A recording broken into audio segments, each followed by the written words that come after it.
ಶ್ರೀಗುರುಭ್ಯೋ ನಮಃ ಹರಿ ಓಂ. ಯೋऽन्तಃ ಪ್ರವಿಶ್ಯ ಮಮ ವಾಚಮಿಮಾಂ ಸಪ್ತಾಂ ಸಂಜೀವಯತ್ಯ ಕಿಲ ಶಕ್ತಿಧರಸ್ವಧಾಮ್ನಾ ಅನ್ಯಾಂಶ್ಚ ಹಸ್ತಚರಣಶ್ರವಣತ್ವಗಾದೀನ್ ಪ್ರಾಣಾನ್ ನಮೋ ಭಗವತೆ ಪುರುಷಾಯ ತುಭ್ಯಂ. ಭವತಿ ತನುಭಾವಾದೇಡಮೋ ಕೋಪಿ ವಾಗ್ಮೀ ಜಡಮತಿರಪಿ ಜಂತುರ್ಜಾಯತೆ ಪ್ರಾಜ್ಞಮೌಲಿಃ. ಸಕಲವಚನಚೇತೋ ದೇವತಾ ಭಾರತೀ ಸಾ ಮಮ ವಚಸಿ ಧತ್ತಾಂ ಸನ್ನಿಧಿಂ ಮಾನಸೇ ಚ. ತಪೋ ವಿದ್ಯಾ ವಿರಕ್ತ್ಯಾದಿ ಸದ್ಗುಣೋ ಘಾಕರಾನಹಂ ವಾದಿರಾಜಗುರೂನ್ ವಂದೇ ಹಯಗ್ರೀವ ಪದಾಶ್ರಯ. ಪೂಜ್ಯಾಯ ರಾಘವೇಂದ್ರಾಯ ಸತ್ಯಧರ್ಮಹರ್ತಾಯ ಚ ಭಜತಾಂ ಕಲ್ಪವೃಕ್ಷಾಯ ನಮತಾಂ ಕಾಮಧೇನವೇ. ಬ್ರಹ್ಮಚರ್ಯ ಹರಿಪ್ರೇತಿಸಿ ವಿದ್ಯಾವಾದಶಾಲಿನಃ ಇಷ್ಟದಾನ್ ಕಷ್ಟಹರ್ತೃನ್ನಃ ವಿದ್ಯಾಮಾನ್ಯಾನ್ ಮುನೀನ್ ನಮಃ. ಶ್ರೀಗುರುಭ್ಯೋ ನಮಃ ಹರಿ ಓಂ. ಭಗವಂತ ಗೋಪಿಕೆಯರನ್ನು ಒಂದು ರೀತಿಯಲ್ಲಿ ಅವರಿಂದ ಕಣ್ಣಿಗೆ ಕಾಣದ ರೀತಿಯಲ್ಲಿ ಇದ್ದಾನೆ. ಅದರಿಂದಾಗಿ ಎಲ್ಲ ಗೋಪಿಕೆಯರೂ ಕೂಡ ತುಂಬ ವ್ಯಥೆಯನ್ನು ಮಾನಸಿಕವಾಗಿ ಪಡ್ತಾ ಇದ್ದಾರೆ.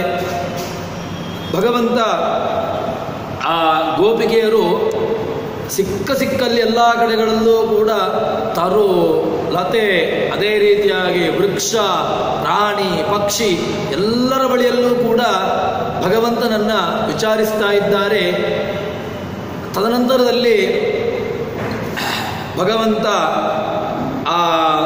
ಅವನಲ್ಲ ಮತ್ತೆ ಪುನಃ ಆ ಗೋಪಿಕೆಯರು ಪ್ರಾರ್ಥನೆ ಮಾಡ್ತಾ ಇದ್ದಾರೆ. ರಮಣಿರುಚಿರೂಪ ಕಿನ್ನು ದೂರೇ ತವಾಸಿ ನಹಿ ನಹಿ ಮಮ ಪುಣ್ಯಂ ತನ್ವಿದೂರೇ ಪ್ರಯಾತಂ ಬತ ಯದುಕುಲನಾಥಃ ಸತ್ವಯ ಮೃಗ್ಯತೆ ಕಿಂ ನಹಿ ಸಖಿನಿ ಸಹನೀತಂ ಚಿತ್ತವನ್ವೇಷಯಾಮಿ.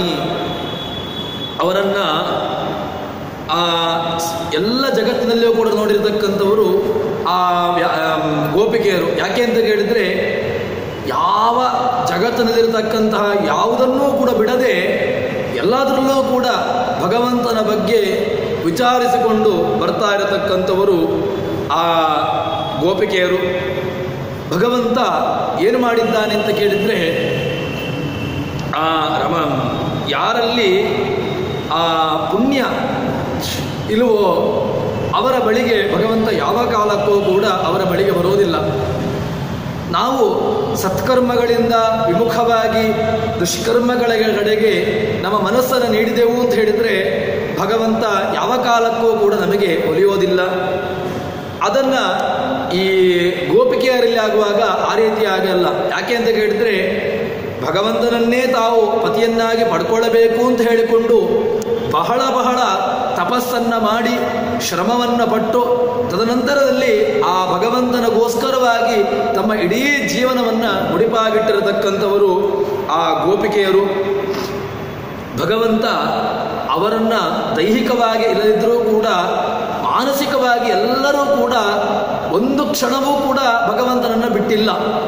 ಯಾವ ಕಾಲದಲ್ಲೂ ಕೂಡ ಭಗವಂತ ಜೊತೆಗಿದ್ದಾಗ ಯಾವ ರೀತಿಯಾಗಿ ತಮ್ಮ ಮನಸ್ಸನ್ನು ಭಗವಂತನಲ್ಲಿ ಇಡ್ತಾ ಇದ್ರೋ ಅದೇ ರೀತಿಯಾಗಿ ಭಗವಂತ ಕಣ್ಣಿಗೆ ಕಾಣದೇ ಇರತಕ್ಕಂಥ ಸಂದರ್ಭದಲ್ಲೂ ಕೂಡ ಅದೇ ರೀತಿಯಾಗಿರ್ತಕ್ಕಂತಹ ಒಂದು ನಿಯಮವನ್ನು ಪರಿಪಾಲನೆ ಮಾಡಿಕೊಂಡು ಬರ್ತಾ ಇದ್ದಾರೆ.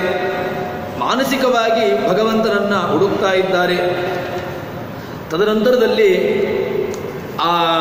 ಹೇಳ್ತಾರೆ, ಹೇಗೆ ಭಗವಂತ ಸಿಗ್ತಾನೆ ಅಂತ ಹೇಳಿದರೆ ರಾಜರು ಅದನ್ನು ವರ್ಣನೆ ಮಾಡ್ತಾರೆ. ವಿತನುತಬತ ಸೌಖ್ಯ ಸುಸ್ಥಿರಂ ಚಿತ್ತಮಸ್ಮತ್ ಮೃದುಲ ಹೃದಯ ಅವಲೋಕ್ಯ ಸ್ಥೈರ್ಯಮಾಲಂಬಯತ್ ಸಹ ಅನೋವನೈ ಕಾಂತಂ ಸಂಚರಂತಂ ಸಮಂತಾತ್ ಅನುಸರದನುರಕ್ತಂ ಕಾರಯೇತ್ ಕಸ್ತಿರತ್ತದೆ. ರಾಜರು ಹೇಳ್ತಾರೆ, ದೇವರನ್ನು ನಾವು ಪಡ್ಕೊಳ್ಳಬೇಕು, ದೇವರು ನಮ್ಮ ಜೊತೆಗಿರಬೇಕು ಅಂತ ಹೇಳಿದರೆ ಕೇವಲ ಮನಸ್ಸೊಂದು ಉಂಟು ಅಂತ ಹೇಳಿದ ತಕ್ಷಣ ಭಗವಂತ ಏನು ನಮ್ಮ ಕಡೆಗೆ ಬರಬೇಕು ಅಂತಿಲ್ಲ. ನಾವು ಹಿಂದೆ ನೋಡಿದ್ದೆವು. ಏನು ಅಂತ ಕೇಳಿದರೆ, ಭಗವಂತ ಮೋಕ್ಷ ನೀಡಬೇಕು ಅಂತ ಹೇಳಿದರೆ ಕೇವಲ ಪ್ರಾರಬ್ಧ ಕರ್ಮ ಹೋಯಿತು ತಕ್ಷಣಕ್ಕೆ ಮೋಕ್ಷ ಆಗ್ತದೆ ಅಂತ ಹೇಳಿದರೆ ಸಾಧ್ಯವೇ ಇಲ್ಲ. ಮತ್ತೇನು ಅವಶ್ಯಕ ಬೇಕು ಅಂತ ಕೇಳಿದರೆ ಭಗವಂತನ ಪ್ರಸಾದ ಅತೀ ಅವಶ್ಯಕವಾಗಿ ಬೇಕಾಗಿರತಕ್ಕಂತಹದ್ದು. ಭಗವಂತ ಈ ಜೀವನನ್ನು ಮುಕ್ತಿಗೊಳಿಸ್ತೇನೆ ಎಂಬುದಾಗಿ ಭಗವಂತನ ಮನಸ್ಸಿಗೆ ಬರಬೇಕು. ಆಗ ಮಾತ್ರ ಆ ಜೀವ ಮುಕ್ತಿಗೆ ಹೋಗ್ಲಿಕ್ಕೆ ಸಾಧ್ಯ. ಇಲ್ಲದಿದ್ದರೆ ಯಾವ ಕಾಲಕ್ಕೂ ಕೂಡ ಅವನಲ್ಲಿ ಪ್ರಾರಬ್ಧ ಕರ್ಮ ಇಲ್ಲ, ತತ್ಕ್ಷಣಕ್ಕೆ ಮೋಕ್ಷಕ್ಕೆ ಹೋಗ್ಬೋದು ಅಂತ ಹೇಳಿದ್ರೆ ಇದು ಸಾಧ್ಯವೇ ಇಲ್ಲ. ಭಗವಂತನ ಮನಸ್ಸಿಗೆ ಬರಬೇಕು. ಭಗವಂತನ ಮನಸ್ಸಿಗೆ ಬರಬೇಕು ಅಂತ ಹೇಳಿದ್ರೆ ಭಗವಂತನ ಪ್ರಸಾದವಾಗಬೇಕು. ಭಗವಂತನ ಪ್ರಸಾದವಾದ ಮೇಲೇನೆ ಅದರಲ್ಲಿ ಮುಕ್ತಿ ಎಂಬುದು ಆಗುವಂತಹದ್ದು. ಇಲ್ಲಿ ಹೇಳ್ತಾರೆ, ಆ ರಾಜರು ಅದನ್ನ ಬಿಡಿಸ್ತಾ ಇದ್ದಾರೆ. ದೇವರನ್ನ ಕಾಣಬೇಕು ಅಂತ ಹೇಳಿದ್ರೆ ವಿತನುತ ಬತಸೌ ಸಖ್ಯ ಸುಸ್ಥಿರಂ ಚಿತ್ತಮಸ್ಮತ್, ಸ್ಥಿರವಾಗಿರತಕ್ಕಂತಹ ಮನಸ್ಸನ್ನು ಬೇಕು ಅಂತ ಹೇಳ್ತಾರೆ. ನಮ್ಮ ಮನಸ್ಸು ಸ್ಥಿರವಾಗಿ ಇರಬೇಕು ಅಂತ ಹೇಳಿದ್ರೆ ಬಹಳವಾಗಿರ್ತಕ್ಕಂಥ ಕಠಿಣವಾಗಿರ್ತಕ್ಕಂಥ ಒಂದು ನಾವು ತಪಸ್ಸನ್ನು ಮಾಡಬೇಕಾಗ್ತದೆ. ಕೇವಲ ಒಂದು ಸಣ್ಣ ಯಾವುದೋ ಒಂದು ಏಕಾಗ್ರತೆಯಿಂದ ಬಂದ ತಕ್ಷಣ ನಮಗೆ ನಾಳೆ ಮೋಕ್ಷ ಆಗ್ತದೆ ಎಂಬುದಾಗಿ ಹೇಳಲಿಕ್ಕೆ ಸಾಧ್ಯವೇ ಇಲ್ಲ. ಸುಸ್ಥಿರಂ ಚಿತ್ತಮಸ್ಮತ್, ಆ ಸುಸ್ಥಿರವಾಗಿರತಕ್ಕಂಥ ಚಿತ್ತ ಅದು ಎಲ್ಲಿರಬೇಕು ಅಂತ ಕೇಳಿದ್ರೆ ಭಗವಂತನಲ್ಲಿರಬೇಕು. ಅದು ಮತ್ತೇನು ಅಂತ ಕೇಳಿದ್ರೆ ಆ ಏಕಾಗ್ರತೆ ಇರಬೇಕು. ಮತ್ತೆ ಆ ಹಿಡಿದಿಟ್ಟುಕೊಳ್ಳುವಾಗ ಎಲ್ಲೆಲ್ಲೋ ಇದ್ದುಕೊಂಡ್ರೆ ಆಗೋದಿಲ್ಲ. ಆ ಮನಸ್ಸಿನ ಏಕಾಗ್ರತೆ ಭಗವಂತನಲ್ಲಿಯೇ ಇರಬೇಕು. ಭಗವಂತನ ಪಾದಕಮಲಗಳಲ್ಲಿ ಯಾರ ಮನಸ್ಸು ಸದಾ ಕಾಲದಲ್ಲೂ ಕೂಡ ಇರ್ತದೆಯೋ ಅಂಥವರಿಗೆ ಆ ಮುಕ್ತಿ ಎಂಬುದಾಗುವಂತಹದ್ದು. ಇನ್ನು ಏಕಾಗ್ರತೆ ಅಂತ ಹೇಳಿದ ತಕ್ಷಣ ಈ ಏಕಾಗ್ರತೆ ಅಂತ ಹೇಳಿದರೆ ಒಂದೇ ವಸ್ತುವಿನಲ್ಲಿ ಇರುವಿಕೆ ಅಂತ, ಅಥವಾ ಮನಸ್ಸಿನಲ್ಲಿ ಅಲುಗಾಡದಿರುವಿಕೆ ಅಂತ ಹೇಳ್ತಾರೆ. ಕೇವಲ ಅಷ್ಟು ಮಾತ್ರ ಇದ್ರೆ ಸಾಕಾಗುವುದಿಲ್ಲ. ಯಾಕೆ ಅಂತ ಕೇಳಿದ್ರೆ ಅದನ್ನ ಹೇಳ್ತಾರೆ, ಒಂದೇ ವಸ್ತುವನ್ನು ನಾವು ಚಿಂತನೆ ಮಾಡ್ತಾ ಇದ್ರೆ ಅದು ಈಗ ಯಾವುದೋ ಒಂದು ವಸ್ತು ಇಟ್ಟುಕೊಳ್ಳುವ, ಆ ವಸ್ತು ಅದರ ಜೊತೆಗೆ ಅದು ಏಕಾಗ್ರತೆ. ಯಾವುದೋ ಒಂದು ಯಕ್ಕಶ್ಚಿತ ಆಗಿರತಕ್ಕಂಥ ಭಗವಂತನ ಕಡೆಗೆ ಮನಸ್ಸಿದ್ರೆ ಆವಾಗ ಅದೊಂದು ರೀತಿಯಾಗಿರ್ತಕ್ಕಂಥ ಏಕಾಗ್ರತೆ ಅಂತ ಹೇಳ್ಬೋದು. ಆದರೆ ಮಾನಸಿಕ ಏಕಾಗ್ರತೆಯನ್ನು ಪಡೆದುಕೊಳ್ಳತಕ್ಕಂಥದ್ದು ತುಂಬ ಕಠಿಣವಾಗಿರ್ತಕ್ಕಂತಹದ್ದು. ಏನೋ ಒಂದು ಸುಲಭವಾಗಿ ಆಗುವಂತಹದ್ದಲ್ಲ. ಆ ಮನಸ್ಸು ಅದು ಏನಾಗಿದೆ ಅಂತ ಕೇಳಿದ್ರೆ ಬಹಳ ಜನ್ಮದ ಆ ಸಂಸ್ಕಾರ. ಅದನ್ನು ಹೇಳ್ತಾರೆ, ಈ ಜೀವನಲ್ಲಿ ಬಹಳ ಜನ್ಮಗಳಲ್ಲಿ ಆಗಿರತಕ್ಕಂತಹ ಒಂದು ಜನ್ಮ ಅಲ್ಲ, ಯಾವುದೋ ಲಕ್ಷಗಟ್ಟಲೆ ಜೀವ ಆ ಜನ್ಮಗಳು ಆಗಿ ಹೋಗಿರತಕ್ಕಂತಹದ್ದು ಅಥವಾ ಇನ್ನು ಮುಂದೆ ಬರತಕ್ಕಂತಹದ್ದು. ಅಂತಹ ಆ ಜೀವರಾಶಿಗಳಲ್ಲಿ ಸದಾಕಾಲದಲ್ಲೂ ಕೂಡ ಅದು ಜೊತೆಗಿರತಕ್ಕಂತಹದ್ದು ಯಾವುದು ಅಂತ ಕೇಳಿದ್ರೆ ಸಂಸ್ಕಾರ, ಅದು ಜೊತೆಗೇನೇ ಇರುವಂತಹದ್ದು. ಅದಕ್ಕೋಸ್ಕರವಾಗಿ ಯಾವುದೋ ಜನ್ಮಾಂತರದಲ್ಲಿರತಕ್ಕಂತಹ ಸಂಸ್ಕಾರಗಳಿಂದಾಗಿಯೂ ಕೂಡ ಆ ಮಾನಸಿಕ ಏಕಾಗ್ರತೆ ನಮಗೆ ಅಷ್ಟು ಸುಲಭದಲ್ಲಿ ಅದನ್ನು ಸಂಪಾದನೆ ಮಾಡಿಕೊಳ್ಳತಕ್ಕಂತಹದ್ದು ತುಂಬ ಕಷ್ಟ ಸಾಧ್ಯವಾಗಿರತಕ್ಕಂತಹದ್ದು. ಹೀಗೆ ಯಾರಲ್ಲಿ ಆ ಒಂದು ನೇರವಾಗಿರ್ತಕ್ಕಂಥ ಒಂದು ವಸ್ತುವಿನಲ್ಲಿ ಅದು ಭಗವಂತನಲ್ಲಿ ಮಾತ್ರ ಯಾರ ಮನಸ್ಸು ಅದು ಸುಸ್ಥಿರವಾಗಿರ್ತದೆಯೋ ಅಂಥವರಿಗೆ ಮಾತ್ರ ಆ ಭಗವಂತ ಸಿಗ್ತಾನೆ ಅಂತ ಹೇಳ್ತಾರೆ. ಇದನ್ನ ಗೋಪಿಕೆಯರನ್ನಿಟ್ಟುಕೊಂಡು ಹೇಳಿದ್ದಲ್ಲ. ಯಾಕೆ ಅಂತ ಕೇಳಿದ್ರೆ ಗೋಪಿಕೆಯರಿಗೆ ಅವರ ಮನಸ್ಸೇನು ದೇವತಾ ಸ್ತ್ರೀಯರು ಆದರೂ ಕೂಡ, ಅಥವಾ ಒಂದು ಸ್ತ್ರೀ ಅಂತ ಇಟ್ಟುಕೊಂಡ್ರೂ ಕೂಡ ಅವರು ಅಷ್ಟು ಸಾಧನೆಯನ್ನು ಮಾಡಿಕೊಂಡು ಆ ಪದವಿಗೆ ಬಂದಿರತಕ್ಕಂಥವರು. ಭಗವಂತನ ಅಂಗಸಂಗವನ್ನು ಪಡ್ಕೊಳ್ಬೇಕು ಅಂತ ಹೇಳಿಕೊಂಡು ತುಂಬ ಕಠಿಣವಾಗಿರತಕ್ಕಂಥ ಶ್ರಮವನ್ನು ಪಟ್ಟು ಅದಕ್ಕೆ ಬೇಕಾಗಿರತಕ್ಕಂಥ ತಪಸ್ಸನ್ನು ಮಾಡಿ ಅವರು ಆ ಸ್ಥಾನಕ್ಕೆ ಬಂದಿರತಕ್ಕಂಥವ್ರು. ಆದ್ದರಿಂದ ಅವರಿಗೆ ಭಗವಂತನಲ್ಲಿ ಮನಸ್ಸು ಅವರಿಗೇನು ಇಡುವಿಕೆ ಅದೇನು ಕಷ್ಟ ಅಂತ ಅನಿಸಿಕೊಳ್ಳೋದಿಲ್ಲ. ಸಹಜವಾಗಿ ಅವರ ಮನಸ್ಸು ಅದು ಭಗವಂತನದೇ ರತಿಯಾಗಿರುವಂತಹದ್ದು. ನಮ್ಮಂಥವರಿಗೆ ಮಾತ್ರ ಯಾವುದೋ ಒಂದು ಆ ಮನುಷ್ಯ ಜೀವರಾಶಿಗಳಿಗೆ ಇದು ತುಂಬ ಕಷ್ಟ ಸಾಧ್ಯವಾಗಿರತಕ್ಕಂತಹದ್ದು ಎಂಬುದನ್ನು ಹೇಳ್ತಾರೆ. ತದನಂತರದಲ್ಲಿ ಆ ಗೋಪಿಕೆಯರು ಪ್ರಾರ್ಥನೆಯನ್ನು ಮಾಡ್ತಾರೆ. ಆ ಭಗವಂತನ ವಿರಹ ಅದೇನಾಗಿದೆ ಅಂತ ಕೇಳಿದ್ರೆ ಸುದೇಶಂ ನೂನಂ ವಿದತ್ತೆ, ನಮಗೆ ತುಂಬ ವಿರಹವನ್ನು ಅದು ನೀಡುತ್ತಾ ಇದೆ. ಆ ವಿರಹಾಗ್ನಿ ಏನು ಮಾಡ್ತಾ ಇದೆ ಅಂತ ಕೇಳಿದ್ರೆ ಒಬ್ಬ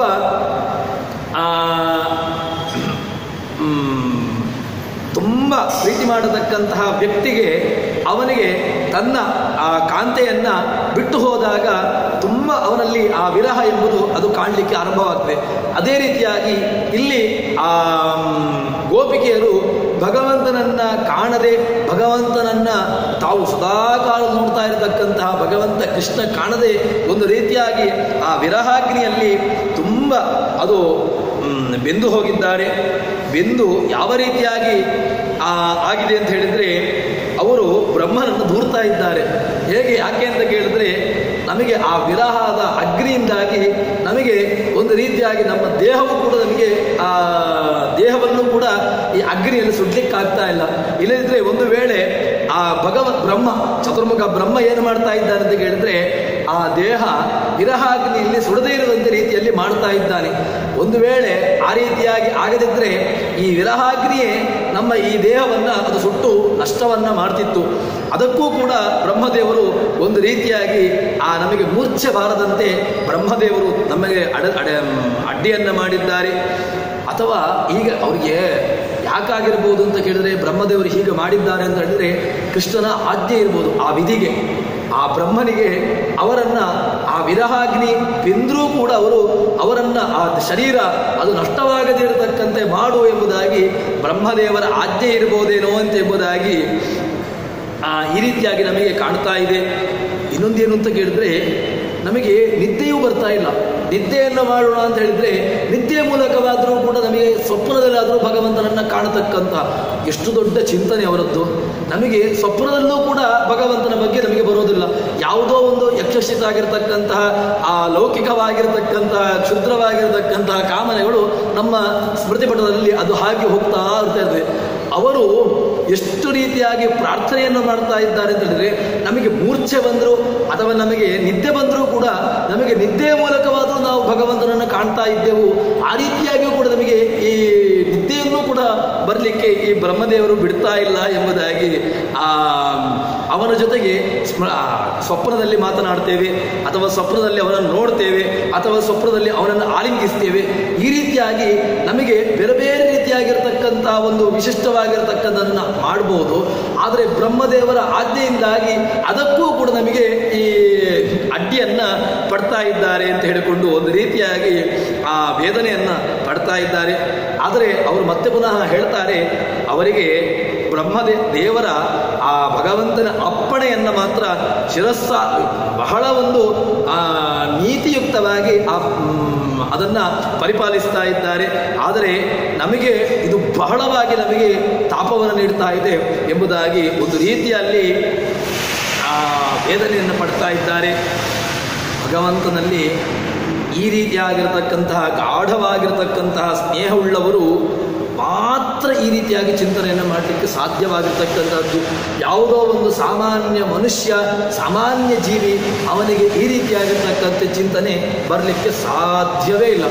ಅದು ದೊಡ್ಡ ಜೀವನ ಆಗಿರಬೇಕು ಅಥವಾ ಯಾವುದೋ ಒಂದು ಸಾತ್ವಿಕನಾಗಿರ್ತಕ್ಕಂತಹ ಜೀವರಾಶಿಗಳಿಗೆ ಮಾತ್ರ ಇಷ್ಟು ಆ ಭಗವಂತನನ್ನು ಬಿಟ್ಟು ನನಗೆ ಭಗವಂತನನ್ನು ಬಿಟ್ಟು ಬೇರೆ ಒಂದು ಪ್ರತ್ಯೇಕವಾಗಿರತಕ್ಕಂತಹ ಅಸ್ತಿತ್ವ ಇಲ್ಲ ಎಂಬುದಾಗಿ ಚಿಂತನೆಯನ್ನು ಮಾಡ್ತಾ ಇದ್ದಾರೆ ಅಂತ ಹೇಳಿದ್ರೆ ತುಂಬ ಉತ್ಕೃಷ್ಟತಮವಾಗಿರತಕ್ಕಂತಹ ಚೇತನ ಎಂಬಲ್ಲಿ ಯಾವುದೇ ರೀತಿಯಾಗಿರತಕ್ಕಂತಹ ಎರಡು ಮಾತಿಲ್ಲ ಎಂಬುದನ್ನು ನಾವು ಹೇಳ್ಬೋದು.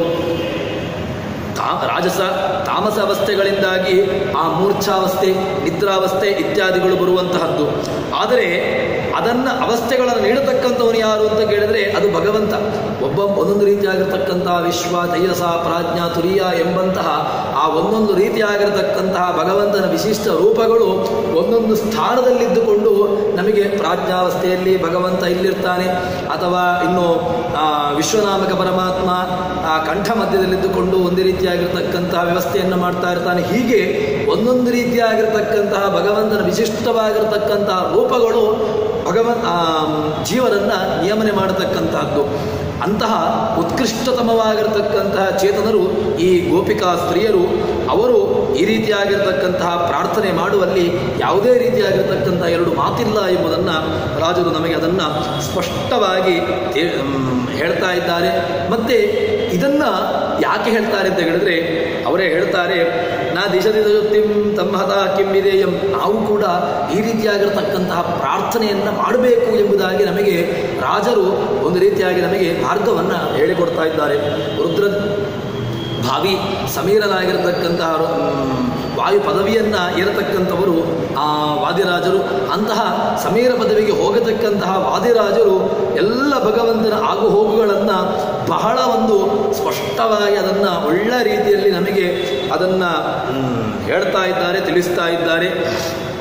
ತದನಂತರದಲ್ಲಿ ಮತ್ತೆ ಪುನಃ ಆ ಭಗವಂತನ ವಿಶಿಷ್ಟವಾಗಿರತಕ್ಕಂತಹದನ್ನು ಹೇಳ್ತಾರೆ. ಯದಿ ಮಧುರಮ ಅಪಾಯ ಸ್ವೀಯಗಾಥಾಮೃತಂ ಪ್ರಾಕ್. ನಾವು ಭಗವಂತನ ಅಮೃತವನ್ನು ಅಂತ ಹೇಳಿದರೆ ಈ ಕಿವಿಗಳಿಂದ, ಕಣ್ಣಿನಿಂದ, ನಮ್ಮ ಕೈಗಳಿಂದ ಎಲ್ಲ ಮುಖವಾಗಿಯೂ ಕೂಡ ನಾವು ಭಗವಂತನನ್ನು ನೋಡಿದ್ದೇವೆ, ಮುಟ್ಟಿದ್ದೇವೆ, ಎಲ್ಲ ರೀತಿಯಾಗಿಯೂ ಕೂಡ ನೋಡಿದ್ದೇವೆ, ಶ್ರದ್ಧೆಯಿಂದ ಅದನ್ನು ಕೇಳಿದ್ದೇವೆ. ಮತ್ತು ಆ ಪುಣ್ಯದ ಪ್ರಭಾವ ಏನಿದೆ ಅದರಿಂದ ನಮಗೆ ಭಗವಂತನ ವಿಶಿಷ್ಟವಾಗಿರತಕ್ಕಂತಹ ಕಥೆಗಳು ಏನು, ಭಗವಂತನ ಲೀಲೆಗಳನ್ನು ಅವರು ಗೋಪಿಕೆಯರು ಬಿಟ್ಟು ಇನ್ಯಾರು ನೋಡಲಿಕ್ಕೆ ಸಾಧ್ಯ? ಗೋಪಿಕೆಯರ ಮನೆಯಲ್ಲಿಯೇ ಹೋಗಿ ಭಗವಂತ ಇಷ್ಟೆಲ್ಲ ತನ್ನ ಆಟಗಳನ್ನು ಆಡಿರತಕ್ಕಂಥವನು. ಒಬ್ಬೊಬ್ಬರ ಮನೆಗೆ ಹೋಗಿ ಅವರೆಲ್ಲ ಮನೆಯಲ್ಲಿರತಕ್ಕಂತಹ ನವನೀತವನ್ನು, ಬೆಣ್ಣೆಯನ್ನು ಅಥವಾ ಹೀಗೆ ಬೇರೆ ಬೇರೆ ದಧಿಯನ್ನು ಎಲ್ಲವನ್ನೂ ಕೂಡ ಒಂದು ರೀತಿಯಲ್ಲಿ ಅಪಹಾರ ಮಾಡಿಕೊಂಡು ತದನಂತರದಲ್ಲಿ ಅದರ ಅಪಹಾರ ಮಾಡಿದ್ದರ ಫಲವಾಗಿ ಅವರಿಗೆ ಏನನ್ನು ನೀಡಿದ್ದಾನೆ ಅಂತ ಕೇಳಿದರೆ ಬೇರೆ ಏನೂ ಕೊಡಲಿಲ್ಲ, ಅವರಿಗೆ ಮುಕ್ತಿಯನ್ನು ನೀಡಿರತಕ್ಕಂಥವನು ಭಗವಂತ ಎಂಬುದಾಗಿ ಹೇಳ್ತಾರೆ. ಅಂತಹ ಆ ಭಗವಂತನ ಬಗ್ಗೆ ಹೇಳ್ತಾರೆ. ಈ ಯದಿ ಮಥುರುಮಪಾಯಿ, ನಾವು ನಮಗೆ ಉಪನಿಷತ್ತು ಒಂದು ಮಾತನ್ನು ಹೇಳ್ತದೆ, ಶ್ರೋತವ್ಯೋ ಮಂತವ್ಯೋ ನಿಧಿಧ್ಯಾಸಿತವ್ಯ ಅಂತ ನಮಗೆ ಆ ಉಪನಿಷತ್ತು ಹೇಳ್ತಕ್ಕಂತಹದ್ದು. ಶ್ರೋತವ್ಯ, ಮೊದಲಿಗೆ ಭಗವಂತನನ್ನು ಶ್ರವಣ ಮಾಡಬೇಕು. ಭಗವಂತನ ಶ್ರವಣ ಮಾಡಬೇಕು ಅಂತ ಹೇಳಿದರೆ ಭಗವಂತನ ಚರಿತ್ರೆಗಳನ್ನು, ಭಗವಂತನ ಕಥೆಗಳನ್ನು, ಭಗವಂತನ ವಿಶಿಷ್ಟವಾಗಿರತಕ್ಕಂತಹ ಲೀಲೆಗಳನ್ನು ಶ್ರವಣ ಮಾಡಬೇಕು. ತದನಂತರದಲ್ಲಿ ಶ್ರವಣ ಮಾಡಿದ್ದು ಮಾತ್ರ ಸಾಕಾಗೋದಿಲ್ಲ, ಮತ್ತು ಶ್ರೋತವ್ಯ ಮಂತವ್ಯ, ಆ ಮನನ ಮಾಡಬೇಕು. ಮಥನ ಮಾಡಿದಾಗ ತದನಂತರದಲ್ಲಿ ಆ ಮಥನದಿಂದಾಗಿ ಮಂಥನ ಮಾಡಿದಾಗ ಅದರಿಂದ ನಮಗೆ ತುಂಬ ವಿಶಿಷ್ಟವಾಗಿರತಕ್ಕಂಥದ್ದು, ಇನ್ನಷ್ಟು ಅದರಿಂದ ಒಳ್ಳೆಯ ರೀತಿಯಾಗಿರತಕ್ಕಂತಹ ಅರ್ಥಗಳು ಅದರಿಂದ ಹೊರಕ್ಕೆ ಬರಲಿಕ್ಕೆ ಆರಂಭವಾಗ್ತದೆ. ತದನಂತರದಲ್ಲಿ ಏನು ಮನನ ಮಾಡಿದ್ದಾನೋ ಅದನ್ನು ಧ್ಯಾನ ಮಾಡಬೇಕು. ಧ್ಯಾನ ಮಾಡಿದಾಗ ಭಗವಂತ ಏನು ಅವನಿಗೆ ವಿಶಿಷ್ಟವಾಗಿ ಆ ಶಾಸ್ತ್ರಗಳಿಂದಾಗಿ ಜನ್ಯವಾಗಿರತಕ್ಕಂತಹ ಫಲ ಏನು ಅಂತ ಕೇಳಿದ್ರೆ ಭಗವಂತನ ಅಪರೋಕ್ಷ ಜ್ಞಾನ. ಅಪರೋಕ್ಷ ಜ್ಞಾನವನ್ನು ಈ ರೀತಿಯಾಗಿ ಪಡ್ಕೊಳ್ತಾನೆ. ಗೋಪಿಕೆಯರು ಎಲ್ಲ ರೀತಿಯಾಗೂ ಕೂಡ ಮಾಡಿದ್ದಾರೆ, ಶ್ರವಣ ಮಾಡಿದ್ದಾರೆ, ಮನನ ಮಾಡಿದ್ದಾರೆ, ನಿಧಿಧ್ಯಾಸನ ಎಲ್ಲವನ್ನೂ ಕೂಡ ಮಾಡಿ ಆ ಒಂದು ಸ್ಥಿತಿಗೆ ಹೊಂದಿದ್ದಾರೆ.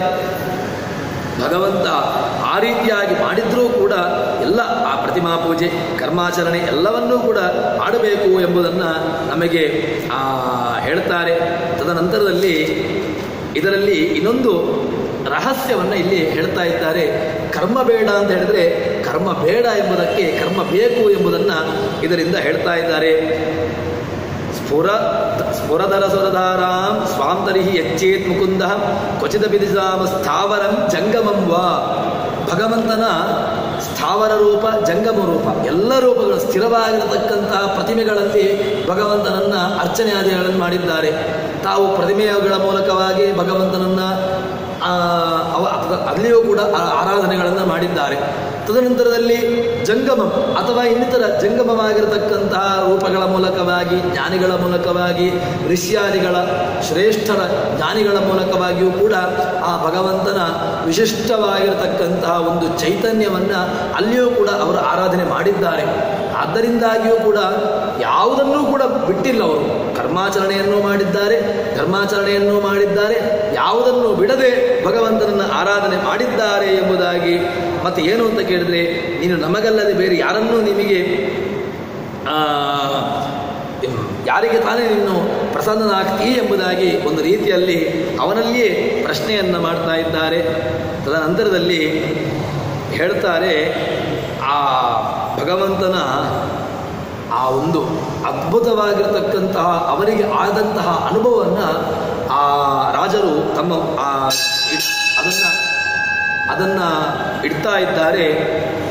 ಕರರುಹ ಪದಪಾತ್ ಭಾಸ್ವತ್ ಗಾತ್ರ ವಿಶ್ಲೇಷಾಭಿ ಭೀತ್ಯ ನ ಮೃತಿರಭಿನುತ ನ ಕೃಷ್ಣ ತೇದರ್ಶನಾಚ್ಚ ಆಸೂದ ಭೃತಿರಪಿ ತತ್ ಸೌಮ್ಯ ಸೌಂದರ್ಯಧಾಮನ್ ಅಧಿಗಹನ ಮುಭಾಭ್ಯಾಂ ಬದ್ಧಗಂಟ ಇವಾಸ್ಮಃ. ಕೃಷ್ಣನತ್ರ ತಾವು ದುಃಖಿತರಾಗಿ ಹೇಳ್ತಾ ಇದ್ದಾರೆ, ಭಗವಂತ ನಮ್ಮನ್ನು ಸ್ಪರ್ಶವನ್ನು ಮಾಡ್ತಾ ಇದ್ದಿ, ನಮ್ಮ ಆಲಿಂಗನವನ್ನು ನೀನು ಮಾಡ್ತಾ ಇದ್ದೀಯ, ನಿನ್ನ ಆ ಸ್ಪರ್ಶ ನಮಗೆ ಆಗ್ತಾ ಇತ್ತು. ಆದರೆ ಈಗ ಏನಾಗಿದೆ ಅಂತ ಕೇಳಿದ್ರೆ, ನಾ ಮೃತಿ ಅನುಮತ ತೇ ನಿನ್ನ ದರ್ಶನ ಇಲ್ಲದೆ ಏನಾಗಿದೆ ಅಂತ ಒಂದು ರೀತಿಯಾಗಿ ನಾವು ಸಾಯುವಂತಹ ಸ್ಥಿತಿಯನ್ನು ನಾವು ಅನುಭವಿಸ್ತಾ ಇದ್ದೇವೆ. ನಮಗೀಗ ಜೀವಂತವಿದ್ರೂ ಕೂಡ ನಿನ್ನ ದರ್ಶನ ಇಲ್ಲದೆ ಒಂದು ರೀತಿಯಾಗಿ ನಾವು ಆ ಸತ್ತಂತಹ ರೀತಿಯಲ್ಲಿ ನಾವಿದ್ದೇವೆ. ಇಂತಹ ದೊಡ್ಡ ಚಿಂತನೆ. ಭಗವಂತನನ್ನು ಒಂದು ಕ್ಷಣವೂ ಕೂಡ ಬಿಡದೆ ಆ ಒಂದು ಚಿಂತನೆ ಹೇಗೆ ಅವರದಿದೆ ಅಂತ ಕೇಳಿದರೆ, ಕ್ಷಣಕಾಲ ಕೂಡ ಅವರನ್ನು ಭಗವಂತನನ್ನು ಬಿಟ್ಟು ಅವರಿಗೆ ಒಂದು ಪ್ರತ್ಯೇಕವಾಗಿರತಕ್ಕಂಥ ಅಸ್ತಿತ್ವವನ್ನು ಅವರಿಗೆ ಕಲ್ಪನೆ ಮಾಡಲಿಕ್ಕೂ ಆಗ್ತಾ ಇಲ್ಲ. ಇಂತಹ ದೊಡ್ಡ ಚೇತನ. ಆ ರೀತಿಯಾಗಿ ನಿನ್ನ ದರ್ಶನ ಇಲ್ಲದೆ ನಾವು ಆ ದುಃಖವನ್ನು ಅನುಭವಿಸ್ತಾ ಇದ್ದೇವೆ. ಮತ್ತೇನು ಅಂತ ಕೇಳಿದ್ರೆ, ಒಂದು ಕಡೆ ನಿನ್ನನ್ನು ಬಿಟ್ಟು ಹೋಗೋಣ ಅಂತ ಹೇಳಿದರೆ ನಿನ್ನ ದರ್ಶನ ಇಲ್ಲದೆ ನಮ್ಮ ಬದುಕು ಆ ವ್ಯರ್ಥ. ಆ ಸತ್ರು ಕೂಡ ನಮಗೆ ಆ ಜೀವನ ಅದು ವ್ಯರ್ಥ ಅಂತ ಅನಿಸಿಕೊಳ್ತಾ ಇದೆ. ಅದಕ್ಕೋಸ್ಕರವಾಗಿ ನಮ್ಮ ಜೀವನ ಆ ಡೋಲಾಯಮಾನವಾಗಿರತಕ್ಕಂತಹ ಒಂದು ಕಡೆಯಲ್ಲಿ ನೀನೂ ಸಿಗ್ತಾ ಇಲ್ಲ, ಆ ಕಡೆಯಿಂದ ನಮ್ಮ ಜೀವನವನ್ನು ಕೊನೆಗಾಣಿಸುವ ಅಂತ ಹೇಳಿದರೆ ಅದಕ್ಕೂ ಕೂಡ ನಮಗೆ ಮನಸ್ಸು ಒಪ್ಪುತ್ತಾ ಇಲ್ಲ. ಹೀಗೆ ಒಂದು ರೀತಿಯಾಗಿರತಕ್ಕಂತಹ ಡೋಲಾಯಮಾನವಾಗಿರತಕ್ಕಂತಹ ಜೀವನವನ್ನು ನಾವು ಅನುಭವಿಸ್ತಾ ಇದ್ದೇವೆ. ಕೃಷ್ಣ ನಮಗೆ ದರ್ಶನವನ್ನು ನೀಡು ಎಂಬುದಾಗಿ ತುಂಬ ಆ ವಿನಮ್ರವಾಗಿ ಭಗವಂತನ ಬಳಿಯಲ್ಲಿ ಪ್ರಾರ್ಥನೆಯನ್ನು ಮಾಡ್ತಾರೆ. ಇದರಿಂದ ಏನು ಅಂತ ಕೇಳಿದರೆ, ನಾವು ಭಗವಂತನ ಕೈಯನ್ನು ಬಿಟ್ಟೆವು ಅಂತ ಹೇಳಿದರೆ, ಅಥವಾ ಭಗವಂತ ನಮ್ಮಿಂದ ದೂರ ಹೋದ ಅಂತ ಹೇಳಿದರೆ ನಮ್ಮ ಜೀವನ ಅದು ಕೇವಲ ಡೋಲಾಯಮಾನ ಅಂತ. ಡೋಲಾಯಮಾನ ಅಂತ ಹೇಳಿದರೆ ಆ ಕಡೆಯಿಂದ ಭಗವಂತನೂ ನಮಗೆ ಗತಿ ಇಲ್ಲ, ಈ ಕಡೆಯಿಂದ ಬದುಕುವ ಅಂತ ಹೇಳಿದರೆ ವ್ಯರ್ಥವಾಗಿರತಕ್ಕಂತಹ ಬದುಕು. ಭಗವಂತನನ್ನು ಮರೆತು ತೊರೆದು ಜೀವಿಸಬಹುದೇ ಹರಿನಿಂದ ಚರಣವ ಅಂತ ಹೇಳಿಕೊಂಡು ದಾಸರುಗಳು ಪ್ರಾರ್ಥನೆ ಮಾಡಿದ್ದು ಇದನ್ನೇ. ಅವರಿಗೆ ಭಗವಂತನ ಒಂದು ಭಗವಂತನನ್ನು ಬಿಟ್ಟು ಪ್ರತ್ಯೇಕವಾಗಿರತಕ್ಕ ಒಂದು ಅಸ್ತಿತ್ವವನ್ನು ಅವರಿಗೆ ಕಲ್ಪನೆ ಮಾಡಲಿಕ್ಕೆ ಅವರಿಗೆ ಆಗ್ತಾ ಇಲ್ಲ. ತೊರೆದು ಜೀವಿಸಬಹುದೇ ಹರಿ ನಿನ್ನ ಚರಣವ, ನಮಗೆ ಯಾವುದೂ ಬೇಡ, ನಿನ್ನ ಚರಣದ ಆ ಒಂದು ಸೇವೆ ಇದೆಯಲ್ವ ಅದು ಕೊಟ್ಟರೂ ಸಾಕು ಅಂತ ಹೇಳಿಕೊಂಡು ಭಗವಂತನ ವ್ಯಾಸ ಸಾಹಿತ್ಯ, ದಾಸ ಸಾಹಿತ್ಯ, ಆ ವ್ಯಾಸ ಸಾಹಿತ್ಯ ಅದು ಕಷ್ಟವಾಗಿದ್ದರೆ ದಾಸ ಸಾಹಿತ್ಯ ನಮಗೆ ತುಂಬ ಏನು ಅಂತ ಕೇಳಿದರೆ ಒಂದು ರೀತಿಯಾಗಿ ನಮ್ಮನ್ನು ಉದ್ಧಾರದ ಕಡೆಗೆ, ಭಗವಂತನೆಡೆಗೆ ನಮ್ಮನ್ನು ಕರೆದುಕೊಂಡು ಹೋಗಿರತಕ್ಕಂತಹ ಒಂದು ವ್ಯವಸ್ಥೆ ಯಾವುದು ಅಂತ ಕೇಳಿದ್ರೆ ಅದು ದಾಸ ಸಾಹಿತ್ಯ. ವಾದಿರಾಜರು, ವ್ಯಾಸರಾಜರು, ಅದೇ ರೀತಿಯಾಗಿ ಇನ್ನೂ ಒಳ್ಳೊಳ್ಳೆ ಕನಕದಾಸರು, ಜಗನ್ನಾಥದಾಸರು ಎಲ್ಲರೂ ಕೂಡ ಆ ದಾಸ ಶ್ರೇಷ್ಠರುಗಳು ಮಾಡಿದ್ದೇನು ಅಂತ ಕೇಳಿದರೆ ವೇದಾರ್ಥಗಳ ಬ್ರಹ್ಮಮೀಮಾಂಸಾ ಶಾಸ್ತ್ರ, ಹೀಗೆ ದೊಡ್ಡ ದೊಡ್ಡ ಗ್ರಂಥಗಳ ಸಾರ ಏನಿದೆ ಅದನ್ನು ನಾವು ತಿಳಿದುಕೊಂಡು ತನ್ಮುಖವಾಗಿ ನಾವು ಭಗವಂತನ ಕಡೆಗೆ ನಮ್ಮ ಜೀವನವನ್ನು ಪಡೆದುಕೊಂಡು ಹೋಗುವಲ್ಲಿ ನಮಗೆ ಏನು ಅದರಿಂದ ನಮಗೆ ಸಾರ್ಥಕ್ಯ ಹೊರತು ಇನ್ಯಾವುದೋ ಒಂದು ಯಕಶ್ಚಿತ ಯಾವುದೋ ಒಂದು ಕ್ಷುದ್ರವಾಗಿರತಕ್ಕಂತಹ ಒಂದು ಲೌಕಿಕ ಇಚ್ಛೆಗಳಿಂದಾಗಿ ನಮಗೆ ಭಗವಂತ ನಮಗೆ ಒಲಿಯುತ್ತಾನೆ ಎಂಬುದಾಗಿ ಸಾಧ್ಯ ಇಲ್ಲ ಎಂಬಂಥ ದೊಡ್ಡ ಚಿಂತನೆಯನ್ನು ನಮಗೆ ಆ ಎಲ್ಲ ದಾಸರುಗಳು ಹೇಳಿದ್ದಾರೆ. ಅದೇ ರೀತಿಯಾಗಿ ಈ ಗೋಪಿಕೆಯರು ಕೂಡ ಆ ಭಗವಂತನನ್ನು ಬಿಟ್ಟು ಪ್ರತ್ಯೇಕವಾಗಿ ತಾವು ಒಂದು ಇರುವಿಕೆಯನ್ನು ಕೂಡ ಅವರಿಗೆ ಅನುಭವಿಸಲಿಕ್ಕಾಗ್ತಾ ಇಲ್ಲ ಅಂತ ಹೇಳ್ತಾರೆ. ಹೀಗೆ ಆ ಭಗವಂತನನ್ನು ತುಂಬ ಆ ಪ್ರಾರ್ಥನೆಯನ್ನು ಮಾಡಿಕೊಂಡು ಇನ್ನೊಂದೇನು ಅಂತ ಕೇಳಿದರೆ ಪ್ರಾರ್ಥನೆಯನ್ನು ಮಾಡ್ತಾ ಇದ್ದಾರೆ. ಭಗವಂತ ನೀನು ಬರಬೇಕು ಅಂತ ಹೇಳಿಕೊಂಡು ಹೇಳ್ತಾರೆ, ನಮಗೆ ಯಾವುದು ಬೇಕಾಗಿರ್ತದೆಯೋ ಅದನ್ನು ತುಂಬ ಕೇಳಬೇಕು, ಆದರೆ ಅದಕ್ಕೆ ಬೇಕಾಗಿರತಕ್ಕಂಥದ್ದನ್ನು ಪಡ್ಕೊಳ್ಬೇಕು ಅಂತ ಹೇಳಿದರೆ ಯಾರಲ್ಲಿ ಕೇಳಬೇಕು ಅವರಲ್ಲಿ ಮಾತ್ರ ಅದು ಸಾಧ್ಯ. ಯಾರ್ಯಾರಲ್ಲಿಯೋ ಹೋಗಿ ಕೇಳಿಕೊಂಡು ನಮಗೆ ಕೇಳಿದರೆ ಭಗವಂತ ನಮಗೆ ಸಿಗ್ಲಿಕ್ಕೆ ಸಾಧ್ಯ ಇಲ್ಲ. ಇಲ್ಲಿಯೂ ಕೂಡ ಇವರು ಗೋಪಿಕೆಯರು ಏನು ಮಾಡಿದ್ರು ಅಂತ ಕೇಳಿದರೆ ಭಗವಂತನನ್ನೇ ಹೋಗಿ ಕೇಳಿರತಕ್ಕಂಥದ್ದು ಎಂಬುದಾಗಿ ತೋರಿಸ್ತಾ ಇದ್ದಾರೆ. ತದನಂತರದಲ್ಲಿ ಆ ಭಗವಂತ ಏನು ಕೇಳ್ತಾ ಇದ್ದಾರೆ ಅದಕ್ಕೆ ನಮಗೆ ಬೇಕಾಗಿರತಕ್ಕಂತಹದ್ದನ್ನು ಪಡ್ಕೊಳ್ಳಬೇಕು ಅಂತ ಹೇಳಿದರೆ ಭಗವಂತನನ್ನು ಯಾವ ರೀತಿಯಾಗಿ ಕೇಳಬೇಕು ಆ ರೀತಿಯಾಗಿ ಕೇಳಬೇಕು. ಭಗವಂತನಲ್ಲಿ ಪ್ರಾರ್ಥನೆಯನ್ನು ಮಾಡಬೇಕಂತಾದರೂ ಕೂಡ ಅದಕ್ಕೆ ಆಗಿರತಕ್ಕಂಥ ಒಂದು ರೀತಿಯಾಗಿರ್ತಕ್ಕಂಥ ವಿಶಿಷ್ಟ ಪ್ರಕಾರವನ್ನು ಹೇಳ್ತಾ ಬರ್ತಾರೆ. ಹೀಗೆ ಆ ಜ್ಞಾನ ತನ್ನ ಮುಖವಾಗಿ ಅದಕ್ಕೆ ಬೇಕಾಗಿರತಕ್ಕಂತಹದ್ದೇನು ಜ್ಞಾನ. ಜ್ಞಾನೇನೈವ ಪರಂಪದಂ ಅಂತ ಹೇಳುವಂತಹದ್ದು. ಜ್ಞಾನ ಒಂದು ಉಂಟು ಅಂತ ಹೇಳಿದರೆ ಆಗ ಪರಮಪದ ಏನು ನಮಗೆ ಬೇಕಾಗಿರತಕ್ಕಂತಹ ಪರಂಪದಂ ಯಾವುದು ಅಂತ ಕೇಳಿದ್ರೆ ಮೋಕ್ಷ. ಅದು ಜ್ಞಾನವನ್ನು ಬಿಟ್ಟು ಬೇರೆ ಯಾವುದರದ್ದು ಕೂಡ ಸಿಗ್ಲಿಕ್ಕೆ ಸಾಧ್ಯವೇ ಇಲ್ಲ. ಜ್ಞಾನ ಮಾತ್ರ ಮೋಕ್ಷಕ್ಕೆ ಒಂದು ಸರಿಯಾಗಿರತಕ್ಕಂತಹ ಮಾರ್ಗ ಎಂಬುದನ್ನು ಈ ಮುಖದಿಂದಾಗಿ ನಮಗೆ ರಾಜರು ಅದನ್ನು ತೋರಿಸ್ತಾ ಇದ್ದಾರೆ. ಹೀಗೆ ತೋರಿಸಿದ ನಂತರ ತದನಂತರದಲ್ಲಿ ಆ ಭಗವಂತನನ್ನು ವೃಕ್ಷೇಶು ಪಕ್ಷಿಷು ಮೃಗೇಶು ಉಚ್ಚಾರಯಂತೀ ಪ್ರೇಕ್ಷ್ಯ ಪ್ರಮುಗ್ಧಹೃದಯಾ ಶ್ರುತಕತ್ವಕಾಂತೀ ಆವಿರ್ಬಭೂಷುರಪಿ ರಮ್ಯ ತದೀಯವಾಕ್ಯ ಭಾವಂ ಪುನರ್ವಿವಿಧಿಷು ಸತದಾತಿರೋಭೂತ್. ಹೇಳ್ತಾರೆ ರಾಜರು, ಎಲ್ಲಿ ಸ್ಥಾವರ ಜಂಗಮ ಎಲ್ಲ ಕಡೆಗಳಲ್ಲೂ ಕೂಡ ಭಗವಂತನನ್ನು ಪ್ರಾರ್ಥನೆ ಮಾಡ್ತಾ ಇದ್ದಾರೆ. ಹೇಗೆ ಅಂತ ಕೇಳಿದರೆ ಅವರ ಮನಸ್ಸು ಶುದ್ಧವಾಗಿದೆ. ಯಾಕೆ? ಕಶ್ಮಲ ಅವರಲ್ಲಿಲ್ಲ. ಮನಸ್ಸು ಶುದ್ಧವಾದರೆ ಮಾತ್ರ ಭಗವಂತ ಕಾಣುವಂತಹದ್ದು. ಅವರಿಗೆ ಶುದ್ಧವಾಗಿರತಕ್ಕಂತಹ ಅಂತಃಕರಣ ಉಳ್ಳವರೇ ಆಗಿದ್ದಾರೆ. ಅದನ್ನು ತಿಳಿಯಬೇಕು ಅಂತ ಹೇಳಿದರೆ ಶಾಸ್ತ್ರದ ಬೇಕು. ಯಾವ ಅಂಶದಲ್ಲೂ ಕೂಡ ಗೋಪಿಕೆಯರಿಗೆ ಶಾಸ್ತ್ರಗಳ ಜ್ಞಾನವಾಗಲಿ ಕಮ್ಮಿ ಇರಲಿಲ್ಲ. ಎಲ್ಲ ರೀತಿಯಾಗಿರತಕ್ಕಂಥ ಶಾಸ್ತ್ರಗಳ ಜ್ಞಾನವೂ ಇತ್ತು. ಆ ಶಾಸ್ತ್ರಗಳ ಹಿನ್ನೆಲೆಯಲ್ಲಿಯೇ ಅವರು ಭಗವಂತನನ್ನು ಪ್ರಾರ್ಥನೆ ಮಾಡ್ತಾ ಇದ್ದಾರೆ, ಸ್ತುತಿಯನ್ನು ಮಾಡ್ತಾ ಇದ್ದಾರೆ. ಇನ್ನು ಅದು ಯಾವ ರೀತಿಯಾಗಿತ್ತು ಅಂತ ಕೇಳಿದರೆ ಅವರು ಮಾಡತಕ್ಕಂತಹ ಸ್ತುತಿಗಳು ಭಗವಂತ ಇವರಿಗೆ ಕಾಣಿಸದೆ ಇರಲಿಕ್ಕೆ ಸಾಧ್ಯವೇ ಇಲ್ಲ. ಅವರ ಸ್ತೋತ್ರದ ಮೂಲಕವಾಗಿ ಭಗವಂತ ಕಾಣಲೇಬೇಕು. ಅಷ್ಟು ತನ್ಮಯರಾಗಿ ತದೇಕ ಚಿತ್ತದಿಂದಾಗಿ ಭಗವಂತನನ್ನು ಪ್ರಾರ್ಥನೆ ಮಾಡ್ತಾ ಇದ್ದಾರೆ. ಭಗವಂತ ಅವರಿಗೆ ಕಾಣಲೇಬೇಕು. ಆ ರೀತಿಯಾಗಿ ಭಗವಂತನನ್ನು ಪ್ರಾರ್ಥನೆ ಮಾಡ್ತಾ ಇದ್ದಾರೆ. ಆದರೆ ವಿಳಂಬ ಯಾಕೆ ಮಾಡಿದ ಅಂತ ಕೇಳಿದರೆ ಒಂದು ಅವನನ್ನು ಈ ರಾಜರು ಹೇಳ್ತಾರೆ. ಯಾಕೆ ಅಂತ ಕೇಳಿದರೆ ಭಕ್ತರ ಅವನು ಬರಲಿಕ್ಕೆ ಯಾಕೆ ವಿಳಂಬ ಮಾಡಿದ ಅಂತ ಕೇಳಿದರೆ ಆವಿರ್ಬಭೂಷುರಪಿ ರಮ್ಯ ತದೀಯ ವಾಕ್ಯ. ಒಂದು ವೇಳೆ ನಾನೀಗ ಬಂದು ಬಿಟ್ಟೆ ಅಂತ ಹೇಳಿದರೆ ಅವರು ಏನು ಈಗ ಪ್ರಾರ್ಥನೆಯನ್ನು ಮಾಡ್ತಾ ಇದ್ದಾರಲ್ಲ ಅವರು ಅದನ್ನು ಬಿಟ್ಟು ಬಿಡ್ತಾರೆ ಮಧ್ಯದಲ್ಲಿಯೇ. ನನಗೆ ಅವರ ಆ ಸ್ತೋತ್ರವನ್ನು ಕೇಳುವಲ್ಲಿ ನಾನು ನನ್ನನ್ನೇ ಮರೆತುಕೊಂಡು ಬಿಟ್ಟಿದ್ದೇನೆ. ನಾನು ಒಂದು ವೇಳೆ ಈಗ ಬಂದು ಬಿಟ್ಟೆ ಅಂತ ಹೇಳಿದರೆ ಅವರು ಆ ಸ್ತೋತ್ರವನ್ನು ಮಧ್ಯದಲ್ಲಿ ನಿಲ್ಲಿಸಿಬಿಡ್ತಾರೆ. ನನ್ನ ಪ್ರಾರ್ಥನೆಯನ್ನು ಮಾಡುವಂಥದ್ರಲ್ಲಿ ನಿಲ್ಲಿಸಿಬಿಡ್ತಾರೆ.